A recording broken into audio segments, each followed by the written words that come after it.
You have this great tool, email, and you're excited to share it with your friends. You can email back and forth, you can email your teachers, you can email your parents. But how do you email properly? The first thing that we need to understand is why you have email. School email should be treated like business email. It is to be used for the business of school. We understand that there will be times that you will send a friendly email, but our purpose in allowing you to have it is so that you can easily communicate with your teachers and staff at school, as well as your parents, about what's going on at school. Anytime we write, we should practice proper skills so that they become immediate. Today we will talk about the basic parts of email and how to write email. We will be communicating via email a lot during this school year. Well, what are the basic parts? Let's start with the header. To use email effectively, you must understand what each part actually is for. The header is where you address the email, and in most programs it has four parts: the address line, which is the to line, the carbon copy line, the blind carbon copy line, and the subject line. Now, in your email on your iPad, all of those lines don't show up right away. The to line does, but if you click on a specific little spot, it'll let you see those other lines. The address line, or the to line, is who the message is to. You can send an email to one person or to an entire group of people in the to line. As a side note, always double check spelling in email addresses. One minor misspelling can cause your email to be lost or to go to the wrong person. That can be really embarrassing. We want to avoid this break in communication. If you are putting more than one address in, most email programs require either a comma or a semicolon. On the iPad, though, only a return on the keypad or a space is needed before you type the next one. Each of these address lines has a special purpose or meaning. The addresses in the to line are the people who need the information and are expected to respond to it. For example, my boss might need me to work late on Friday. He might email me and put my address in the to line. I'm expected to respond to the email. I'm expected to work late. The carbon copy line is the next line that follows underneath the to line, and it's noted as CC.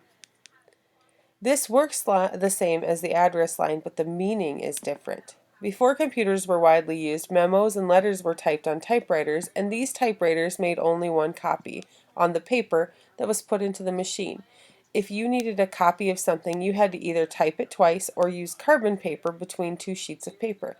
Carbon paper literally put carbon on the paper behind it, marking what was on the original paper exactly the same. That's where the title carbon copy comes from. If your address is in the carbon copy line, it means that you just need to know the information, but don't need to necessarily act on it. In the example with my boss asking me to work late on Friday, he might carbon copy his secretary so that she also has the information. Is she expected to work late on Friday too? No, she just needs the information. The next line is the blind carbon copy line, or the BCC line. This one is another basic address line, but again the meaning is different. Blind carbon copy sends a copy to the addresses listed in here without any of the other addresses knowing that it's been sent to the BCC addresses. The purpose in this is not to be sneaky or mean. When we made paper copies of things, a paper copy was handed to people who needed copies. This feature is really nice if you have to send a mass email but don't want the recipients to know who else got it. For example, if 15 of my 27 7th graders did not do their homework and I am assigning them to ICU, I can put all of their addresses in the BCC line and send only one message. No one will know who else got the message from my end. They won't see it in their email, but they'll all get the same message. I only have to write the message once. I also use this feature when I send an email telling a student how great something is that he or she did. I BCC it to Mr. Dagan so he knows how great my students are.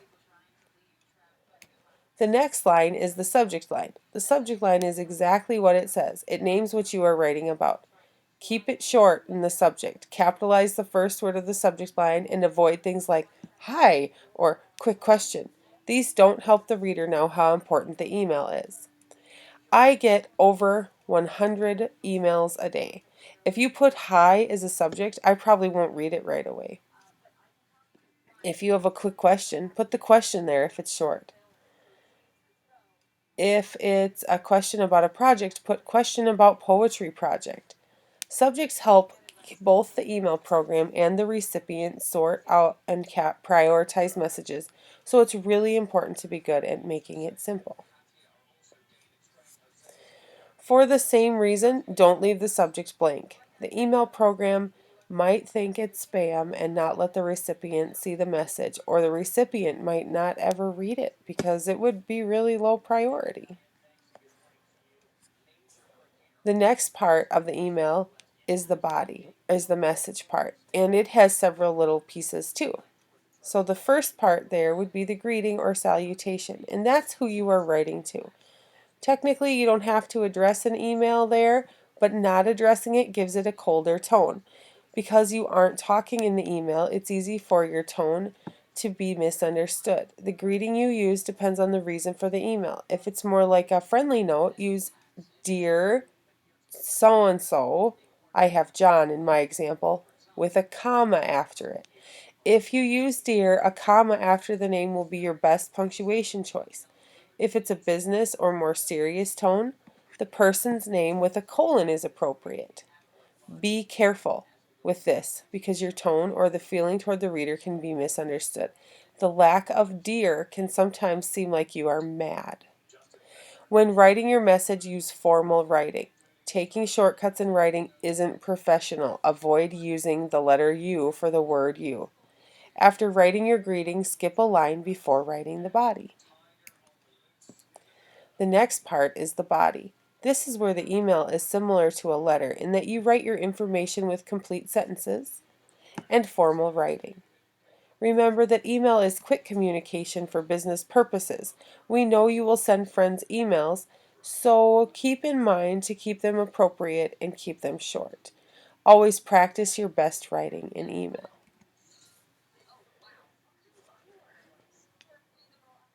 Most email programs don't allow you to tab, so use block formatting when writing the email. That means you don't indent. Do you see in my example how everything is lined up on the left and a line is skipped in between instead of an indent? Do that instead. Use bullets or numbers or multiple short paragraphs to help the reader quickly get the information. And the last part of the body part would be the closing and signature. Like a letter, you should always close your email. Thanks or sincerely, your favorite student, all work as closing. Whatever closing you choose, make sure you use correct punctuation. Capitalize the first word of the closing only. Be mindful of your tone. Make sure you sign your name as well. Some programs let you set up a signature line so that it always says your name at the bottom of the email. It is possible to do this on the iPad if you wish, just make sure that you keep it appropriate for business. Before you click send, make sure you proofread your work. Check for grammar errors and spelling errors. Make sure your email says what you mean and has the tone you were trying to achieve. Make sure your closing is appropriate and that your name will appear. Keep in mind that when you use school email, you are acting as a business person. It wouldn't be professional to use emojis often or write with slang and curse words. Also, it's really important that you never write and send an email when you are upset or angry. You have to be objective in email. We don't want a situation made worse by words that we've written that we can't really ever be erased. Remember, this is a written representation of you, so make it your best. Keep school email for the business of school.